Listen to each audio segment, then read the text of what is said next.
Whether it feels like it or not, there's much to look forward to in the coming months. Longer days, warmer temps, and of course, the promise of March Madness. It's good to remember the brighter days ahead as we struggle with many of the same challenges that have plagued us, no pun intended, for months now. The Omicron variant is disrupting our daily lives and making us question whether the pandemic will end.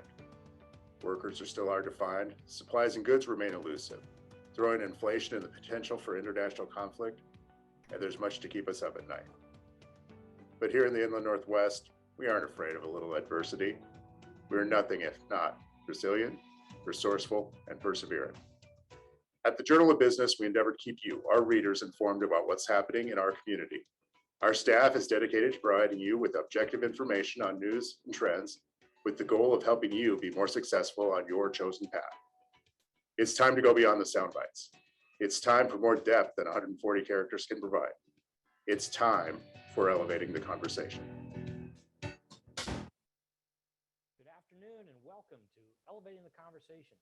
My name is Paul Reed and it's an honor to serve as publisher of the Journal of Business. It's also an honor that so many of you choose to spend the afternoon with us once a month to have these really important conversations. I suppose that's especially true today, as in just a few minutes, the Zags will be tipping off in the Sweet 16. So if you're with us live today, bless your hearts for being here. If you're not, that's great. We record these for a reason and you can watch it at your leisure later. You know, we started Elevating the Conversation early last year because you asked us to create a venue in which we could have important conversations about issues facing our community. And we did just that. Last year, we had a tremendous year with speakers such as Stephanie Curran, Dr. Frank Velazquez, Keonta Duncan, Jim Frank, Steve Scranton, Christine Johnson, Shelley O'Quinn, Larry Crowder, and a host of others, talking about everything from the pandemic to DEI to housing shortage and much more. And we've already had a great start to this year, tackling such topics as the workforce shortage and the supply chain issues that are affecting all of us. Next month, for instance, we have Chef Chad White with CW Hospitality Group talking about running a restaurant in 2022. Always a challenge, but probably more so these days. But today, I'm very pleased to have with us Nicole Sohn, President and CEO of Journey Discovery Center, for discussion about confronting Spokane's child care crisis. It's indeed a crisis, and one that's impacting not only many Spokane families, but also employers and the general workforce shortage that we're all suffering. We talked about that shortage at length in our series in January. It's on everyone's mind, and I know this is going to be a great conversation. But before we get to that, I want to thank STCU for once again sponsoring this month's Elevating the Conversation. We just don't get to do these kinds of things without great partners in the community. And STCU has been a long-time fantastic partner with the Journal of Business. Today, I'm pleased to have STCU Executive Vice President and CFO, Lindsay Myree, here to say just a few words. Welcome, Lindsay. STCU is pleased to sponsor today's conversation on the child care crisis facing our community. A special thanks to the Journal of Business for hosting and virtually bringing us together. Today's topic is an important one and one we are very familiar with at STCU.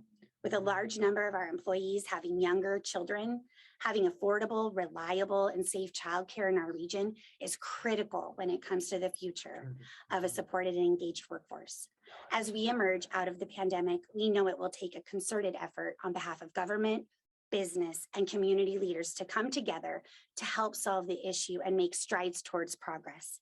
At STCU, we hope to be part of the conversation, along with many partners throughout the region.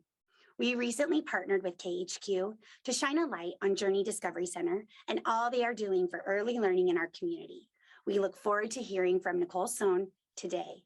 We are proud to serve our communities, businesses, and our 230,000 members. We're here to assist you and grateful for the opportunity to be here virtually.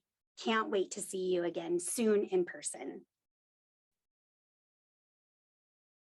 Welcome to Elevating the Conversation. My name is Lynn Parrish. I'm the editor of the Journal of Business, and I'll be your host for the next 40, 45 minutes or so.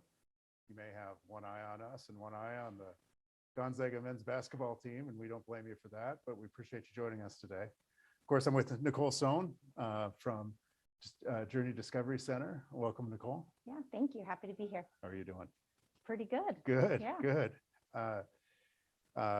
You know, we talked to you about 2 years ago for a story that we called the Spokane's childcare crisis. It was a term that we didn't use a lot back then, but we use it fairly regularly these days. Yeah. And there were two things that we talked about that were not necessarily related to the pandemic, or were trending that way toward the before the pandemic ever occurred. One was labor shortages, and one was rising costs. Yes. So let's take those one at a time. Since that time, so that was May of 2020, not quite 2 years ago. What have you seen with labor in your industry since then? Yeah, so the labor shortage for early learning and childcare was, it already had started to, we were seeing in May of 2020, and even a few years prior, the employee, just labor was changing. People were, early on in my career, it was a very low wage job, and that seemed to be accepted. People, I think in a lot of industries didn't expect high pay. They didn't expect 401k programs and healthcare and things like that. That just wasn't expected. And so the early learning industry could kind of hover in that space of keeping costs down for families, but that meant you didn't pay your people very well, but that was working. And so at the beginning of the pandemic, we were already seeing that the ability to put an ad up and find really qualified, and by qualified, I don't even necessarily mean education, just people who really are passionate about working with young children and families. That was already hard. At this point, we can do, to fill a lead teacher position, we can do anywhere from 25 to 40 interviews, and they may not show up. It's a whole range of things that we really have to work really hard. We have to spend a lot on Indeed to get those people. And it is something I've never seen in the 15 years I've been hiring people in this industry. I have never seen anything like this, which is, I suppose, a lot of industries are saying the same thing.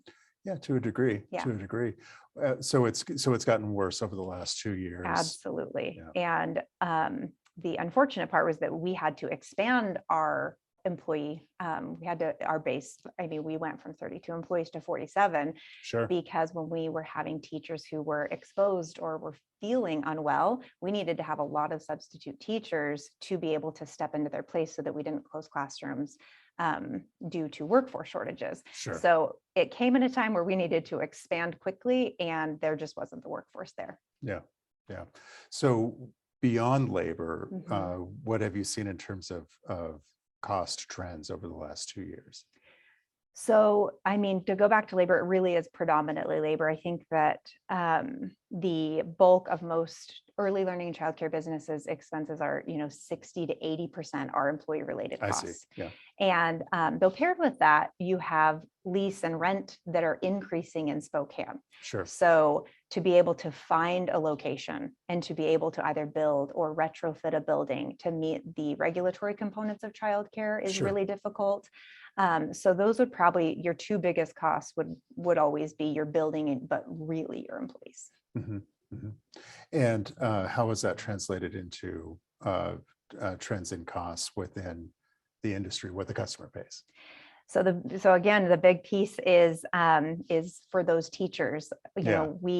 Our tuition and the tuition of basically everyone it's really expensive, and it's too expensive, really. I mean, a big piece of I engage in some different statewide and federal advocacy efforts, and the reason for that is the childcare market cannot sustain like typical other marketplaces, where if you have a high demand, you then will, typically then that industry would thrive. Demand equals, a good thing usually. Right. There's incredible it can put demand. pressure on price, but Exactly. doesn't quite work that way. It doesn't work that way here because there are not enough private paying families that can really pay what it costs to operate a high quality early learning environment. So when we break down our costs, even if it's $1,700 a month, it typically only breaks down to about $6 an hour because most people work 40 to 50 hours a week. And so while it is unbelievably expensive, the per hour cost, when you think about multiple teachers and food and rent and all those things. Sure. Now that we had a story talking about some state legislation that went into place that increased some of the subsidies for childcare. Could you explain that and talk about what effect that has had on the market? Absolutely. So the Fair Start for Kids was passed last session. I'm sorry, what was that called? A Fair Start for Kids. Okay, sure. Yes, and it was passed, and it was a pretty historic piece of legislation across the nation, honestly. And what it created a really strong foundation to say, hey, Washington State sees there's a crisis and we need to commit to this problem and partner with our families and our programs. The timing of it is the subsidy really only covers about, it'll probably cover about the 65th percentile of market tuition now. So like it wouldn't cover my tuition. It really, and so because your establishment's on the upper end. Exactly. Of the and so, and what I know is that my tuition has a low, it results in a lower a lower turnover because we can pay more. But so most programs that operate with state subsidy have a capped revenue. If you are a fully subsidized center, you don't get to change your revenue based on what you need to cover your employee costs. You're on a fixed revenue. And so the Fair Start for Kids, it increased that subsidy, which is great. It was a great start. And what it did is it expanded who is eligible. So more families are eligible now under the Fair Start for Kids. So it's a great start.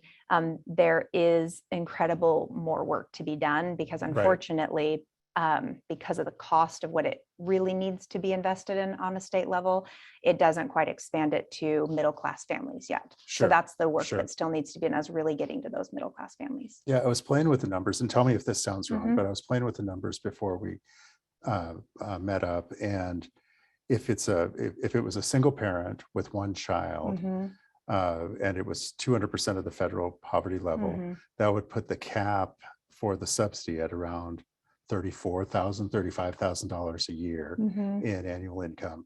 But then if you're talking about $1,500 a month, that's still almost 50% of the income there. So it's a lot. And the thing that is interesting though about the way our subsidy system works is the provider actually doesn't charge on top of it.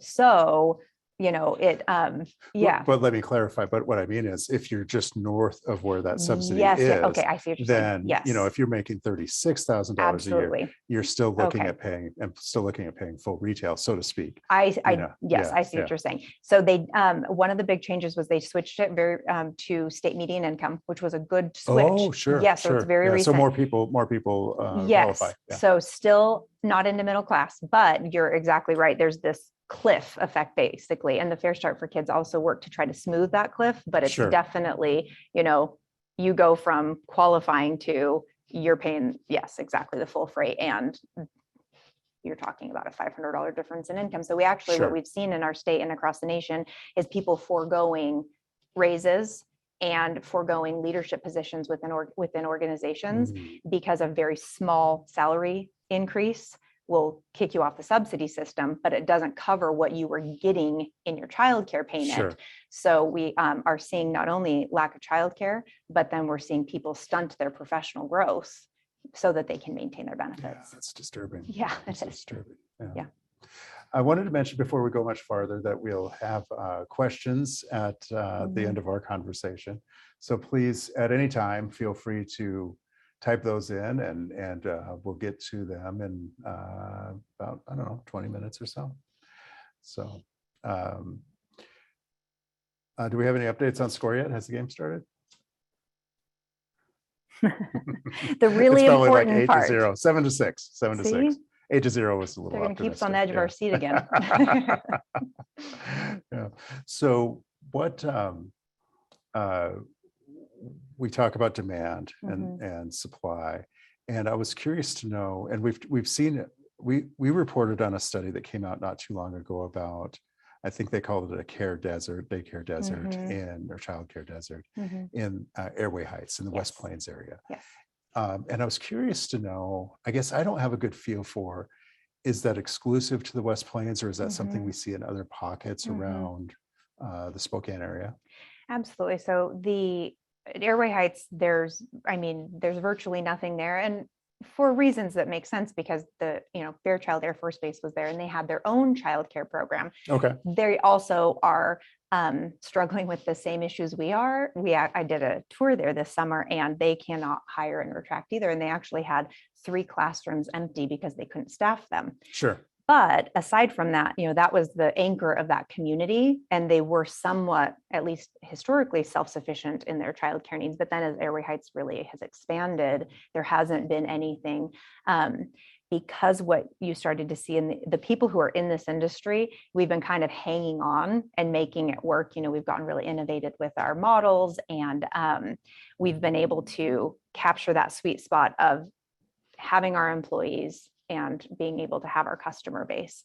You're not seeing quite as many new people come into this industry because you'd have to find a building and have the expense of building the building. And there are not that many more families in Spokane that can really afford to pay what it really costs to operate. Sure. To the tuition. So the people getting into this industry is fewer and fewer.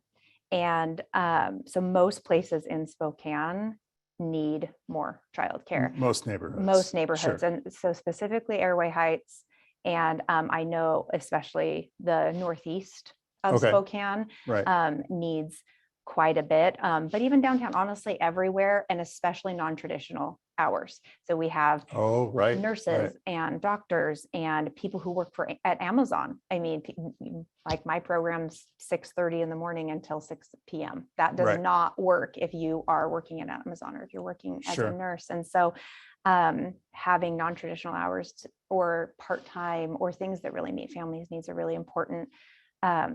So yeah, we have a lot of demand. We have a lot of need. My wait list, unfortunately, is over 400 active people. And what we hear when people call is we're hearing them call from California or Portland or wherever it might be. And they say, hey, I'm not taking this job unless I can find childcare. And so our whole community is suffering because we're not having people move into our community that can contribute if they can't find childcare for their kids. Sure. I mean, and as my kids are teenagers now, but I remember the day, it's a stressful enough decision to make when there is care available. We definitely have had people joke that they're going to buy a boat after not paying our tuition anymore. I mean, that's, you know who you are. But no, that was the running joke that they were going to go buy a boat after they didn't have to pay the tuition. But it is, it's a pretty stressful thing to try to find a place for your kids right now. It's also not the kind of thing you want to scrimp on if you have that luxury. No. And unfortunately, most people, it's gotten out of hand. Sure. So we've talked a little bit about subsidies. What else would you like to see from the public sector in terms of addressing this crisis that we're in right now?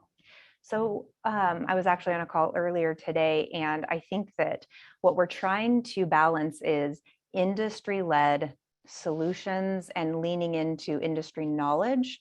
But because, again, what we talked about with the specifics of our marketplace, we do need public investment. And so how do we ensure that we're maintaining the really great diversity of choice that parents have now? We have we have in-home programs, we have programs downtown, we have programs that reflect the culture of the families they serve. We just need more of them. So we have amazing program types. We just need to expand those. So how do we maintain what is great about our private industry and that reflects families and reflects their area, but has public support and investment. And that's the trick. And I think that one of the problems we've been seeing through the pandemic, it's been a good thing that it's been so highlighted and, hey, this is a crisis, we need to solve it. And so that's great attention. The tricky thing now is I think everybody's kind of waiting for somebody to come with the solution. Is it going to be Build Back Better? Is it going to be our state, building on Fair Start for Kids? How do we really get this done? And for me, I think that the other piece that the pandemic showed us is how deeply connected childcare is to everything we do. Sure. It's connected to every industry. And even if you don't have kids, it's our future, it's our future workforce. And so for me, what I would like to see too is it's our public investment, but it's also what can we do with our community? Right. We have such amazing, smart people in Spokane. I am excited we're starting to work on what solutions can we come up with for Spokane that is true to Spokane. And we can't necessarily wait for the federal piece to come together perfectly. We have an amazing champion in Senator Murray and her team, and we're really fortunate for that. Sure. And hopeful. But what we need to do is it's the public investment maintaining the private industry, though, is the trick. Sure. Well, you bring up an interesting question for me. In a lot of the things that we're seeing, the market dynamics we're seeing in Spokane now, they're a sample of a broader issue. We talk about housing shortage here, but there's housing shortages nationwide. Yep. And so is what we're seeing in the childcare market, is it something we're seeing in other markets as well? Or is it something that is worse or better off in Spokane? So I think it's probably pretty typical, honestly. I mean, I'm sure that, there are other communities that have these models that they can show, like, hey, this philanthropic group or this business started up these childcare programs. And so you have these kind of little incubator programs in different cities around the nation. But really, childcare, it is a system that has always kind of existed, but flown under the radar.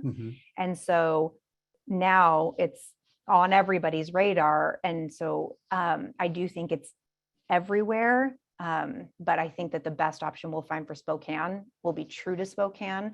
And you bring up, things like housing or, everything comes back to childcare, because if someone's looking for housing, if they can have steady childcare, they're so much more successful at finding housing.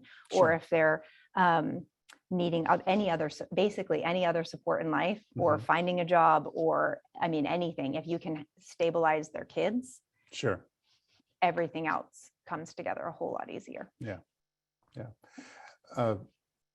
Along the same lines, but talking about the private sector, you mentioned Fairchild having its own center, which makes sense because it's basically its own community, right? Yep.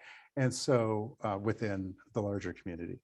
But do you see employers taking the initiative to address this subject for themselves?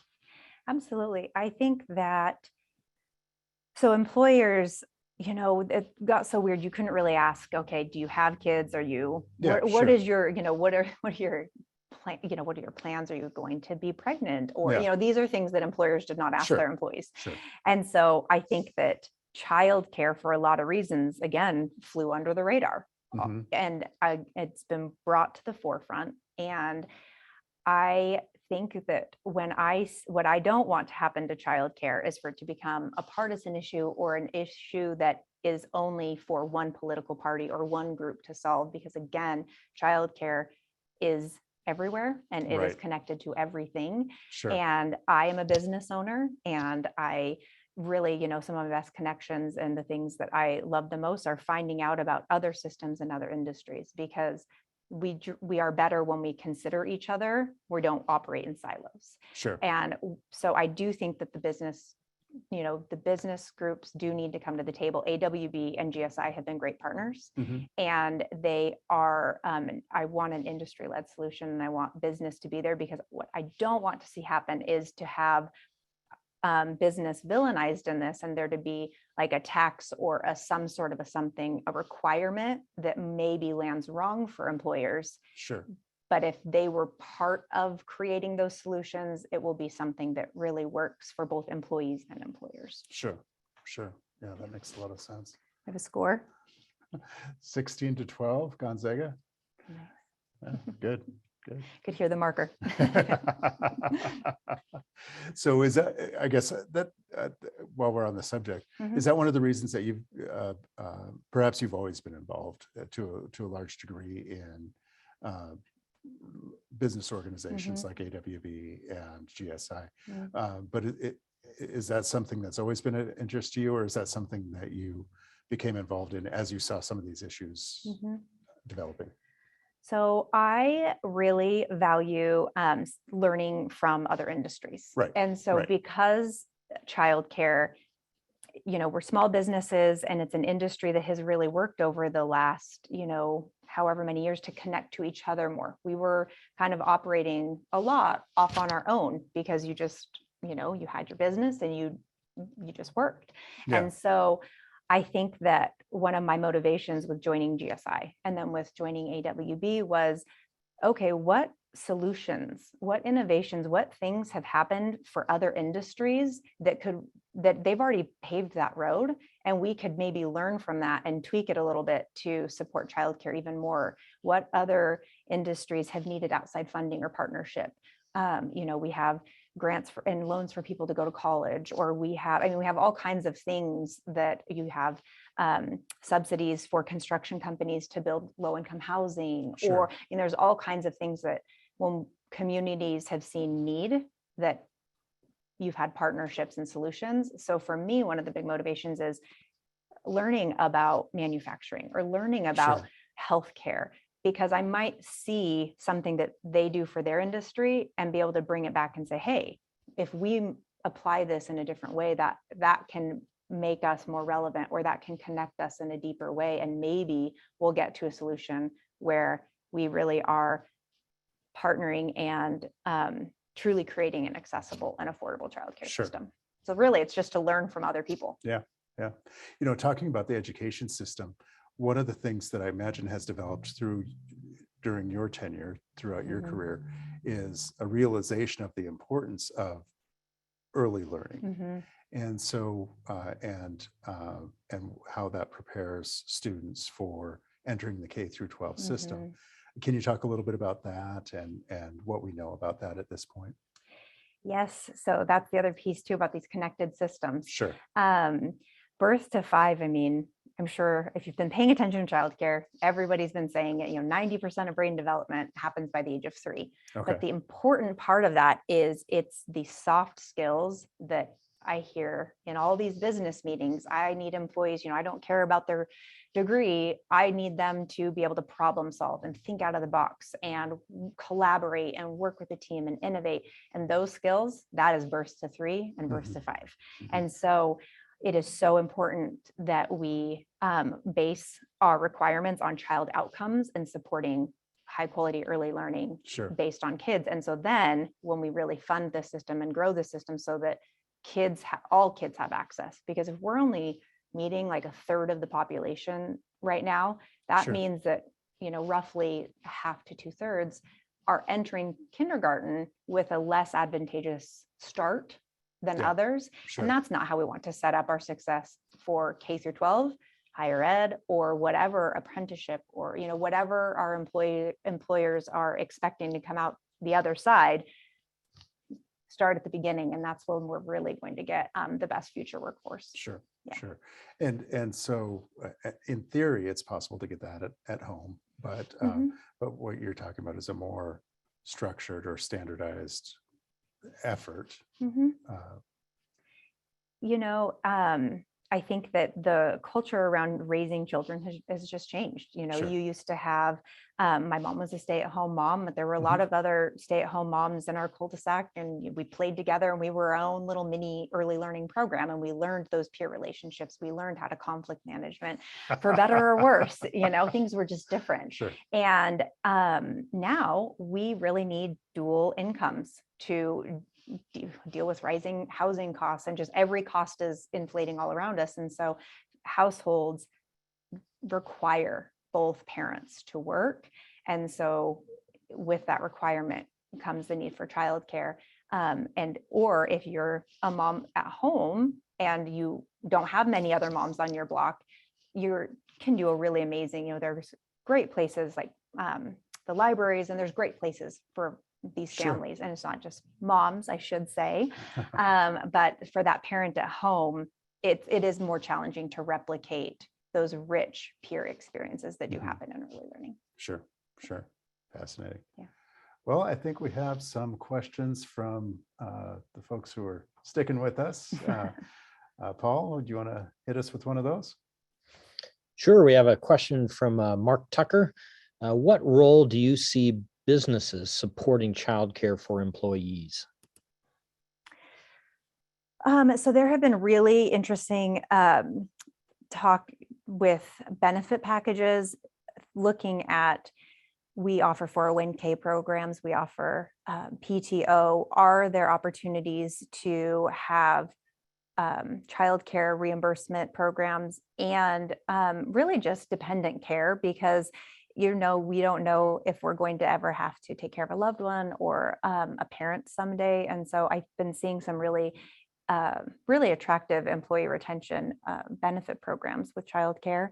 And there's been other things. The Child Care Collaborative Task Force through Washington State Department of Commerce floated ideas of offering B&O tax credit for investments by employers into early learning. So I think we should start looking at what incentivizes businesses to invest more into any area and see how we could maybe match those to childcare.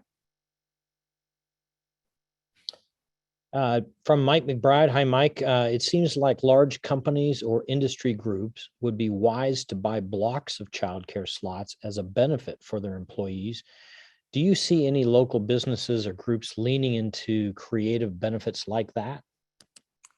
So we actually have been called by a couple different employers in the area. And the tricky part, because there's such a demand, with our business model, we can't leave spots unpaid for.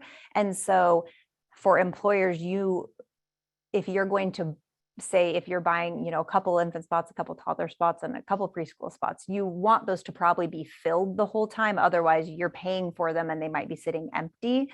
So the tricky part has become, how do you make sure the childcare program is fully paid and remains whole? And it's a meaningful benefit for that employer to be able to offer. So yes, that is exactly where we need to start troubleshooting and getting into creative solutions like that. And from Lars Gilberts. Hi, Lars. Many of these issues seem to be complex and the solutions nuanced and long-term. What would you say are the fastest, most efficient ways to increase capacity quickly? So there have been some ideas. It definitely wouldn't be a full fix, but to be able to, if there were buildings that were purchased and the capital improvements that were fronted for the childcare business, and then if they didn't have a lease or a mortgage payment, say, then that would at least reduce their operating costs by a significant amount, and that would reduce the tuition payment. It wouldn't make it fully affordable, but it would definitely help. So I would say building out capacity, how can we look for opportunities where we're building anyway? Maybe we can set aside space to operate childcare. And then if we look to local childcare providers and see if they want to expand into those buildings, they already know what they're doing. They might have a director that could rise to a different level of leadership within the organization. And a question from Katie Such. I hope I pronounced that close, Katie. Sorry if I didn't. How does this crisis affect IDD children? The acronym, I just want to make sure. I'm sorry, I guess that you're just reading it. Katie, if you could put in another question that would help us with the definition of IDD children, we'll come right back to that question. I have an assumption, but I want to make sure. Meanwhile, let's switch to another question from Mike McBride. How do you create career pathways in childcare? It seems like a limiting factor in growing the available workforce would be that advancement opportunities are limited in the industry, making workers easier to poach by K-12 education providers, for example?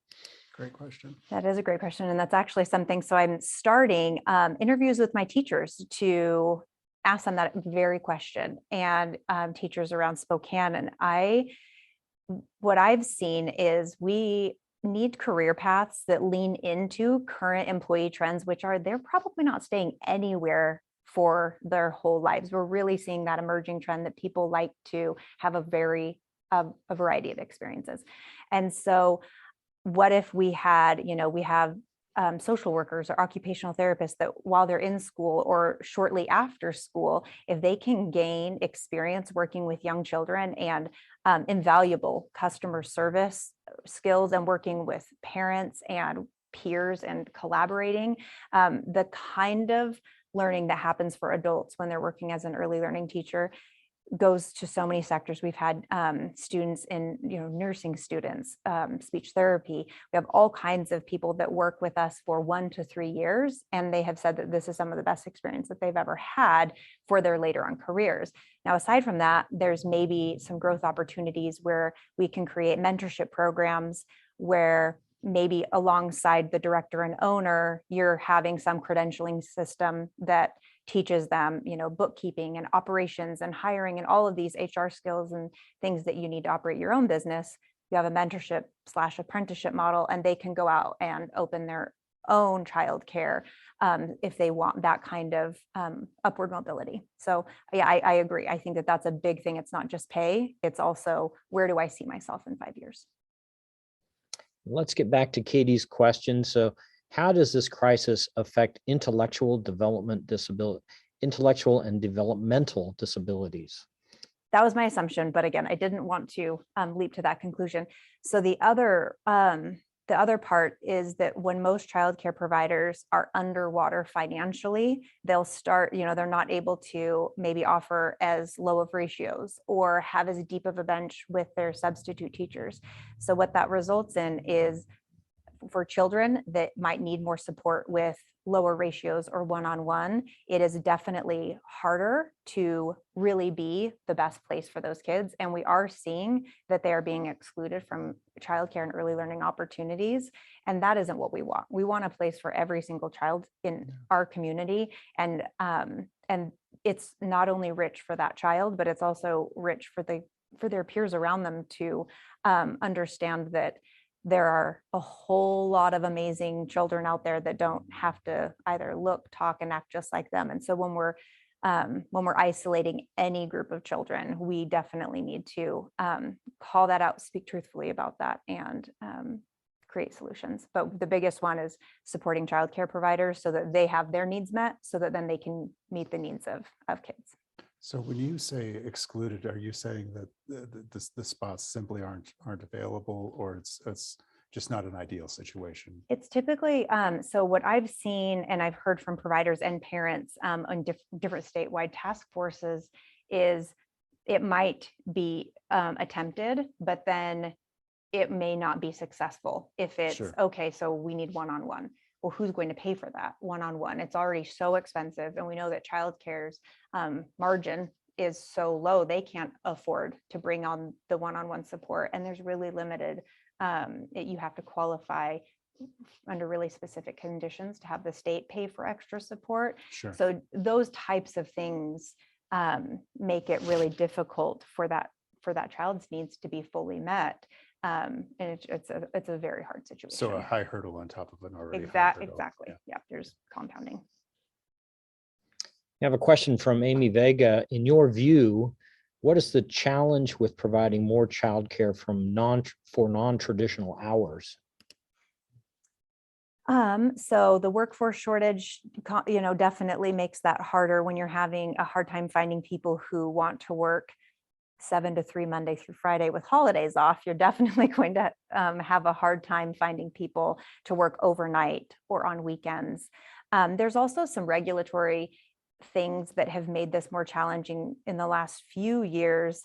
I know that you have to have someone stay awake all night. It used to be that for a couple people, just like you sleep with your baby at home, the childcare provider with, the utmost of safe conditions, probably honestly safer than even my house with the different fitted sheets and all the things that they do, they would be able to sleep in years prior at the same time as the kids slept. But now the new regulations require that someone is awake 24 hours, I mean, all night. And that really eliminated a lot of the overnight care in our community.